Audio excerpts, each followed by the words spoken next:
আমরা পুরুষরা খুব অদ্ভুত।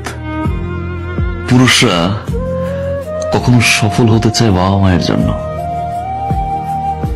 কখনো সফল হতে চায় প্রিয় মানুষটাকে পাওয়ার জন্য,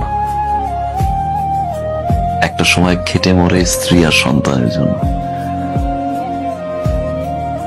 পরিবার প্রিয়জনের হাসিতে হাসে, তাদের দুঃখে আবার কাঁদে।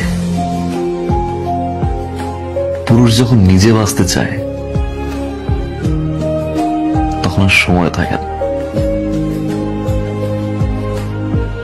আমরা পুরুষরা বাঁচি অন্যের জন্য। কিছু কিছু পরিবর্তন মানুষ নিজেই করে, আর কিছু কিছু পরিবর্তন মানুষের জীবনে আসে যেটা সে কখনোই চায় না, কখনোই আশা করে নাই। এরকম অনেক জিনিস ঘটে, সেটা আমার জীবনে বহুবার ঘটেছে। আমি যেটা করতে চেয়েছি সেটা করতে পারিনি।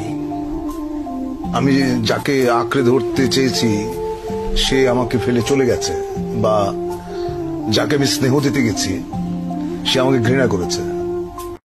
পুরুষ মানুষকে তো সারাদিন পরিশ্রম করে ক্লান্ত হয় পরিবারের চাপে, অশান্তি। জীবনটা কেন পচা তরমুজ হয়ে গেছে। তরমুজের উপরটা কিন্তু দেখলে বোঝা যায় না যে ভিতরে কি ভালো না পচা। সবাই খালি আমার গাড়িটাই দেখে, কিন্তু আমার কষ্টটা কেউ দেখে না, বুঝতেও চায় না। কাউকে ভালোবাসতে পারছি না আমি, কারণ আমি আপনাকে খুঁজে পাই না। আমি সেই মানুষটাকে খুঁজে পাই না যে মানুষটাকে আমি ভালোবাসি। আমি সেই মানুষটাকে খুঁজে পাই না যে মানুষটা 24টা ঘন্টা আমার খেয়াল রাখতো।